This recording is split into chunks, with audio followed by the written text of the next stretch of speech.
Hey, what's up guys? Dustin Heiner here with Master Passive Income.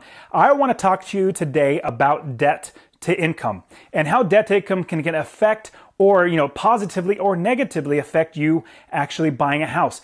Now, mortgage companies will use your debt to income ratio to see if you're worthwhile to lend to. If you have a high debt to income ratio, they may say, no, we're not going to give them a loan because this person has too much debt, too little income to pay off the debt. The biggest thing banks are worried about is, number one, losing their money. The second thing they're worried about is making money on that money. So if they don't lose the money, that's number one, that's great. If they make money, that's the second thing. So the debt to income ratio is going to make sure that they can they're not going to lose their money and then make money on top of that. Now, I want to talk to you about how to invest in real estate rental property and how the debt to income ratio actually helps or hurts your investing. But I also want to teach you how to do that. Go to my site, masterpassiveincome.com/free course. And at the link below, you can click there, get my free course where I'm going to show you all this great stuff about how to invest in real estate rental properties so you can quit your job and you can be successfully unemployed. Now, that's masterpassiveincome.com/free course. Also on the description below, I wrote an entire article about debt to income ratio and how it affects you. Click on that link below so you can read much more about it. Now, when it comes to investing, when you're buying real estate, you're going to be buying lots of properties. And if you're doing it right, if you're scaling, you're also going to be using leverage or getting bank notes on those. You're going to borrow money and have debt.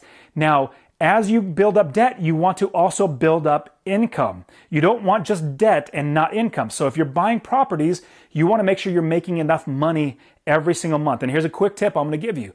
When you buy a rental property, you want to make $250 or more in passive income. Now, I know you might be saying, oh man, Dustin, how in the world can I get that? That's a lot of money. There's no properties out there. Well, yes, if you're living on the West Coast or the East Coast, like in New York City or California, that's going to be really hard to do. But I show my students how to invest all over the country and not just in their own state or in their own backyard. So I want to show you how to do that too. Now, with debt to income ratio, the way you calculate that is you calculate all your debt payments, not how much total, like I have a house, I have a car, I have credit cards. You don't calculate the entire debt. You calculate just the amount of debt payments that you have. So if you have a mortgage, if you have a car loan, if you have credit card, student loan, you calculate all those payments together and then you divide that by your income. And what I'm going to say is at very most, banks don't like lending with people over 45% debt to income ratio. Obviously below that's great. If you have less than 30%, 25% is even better, but it's mostly like there's a cap.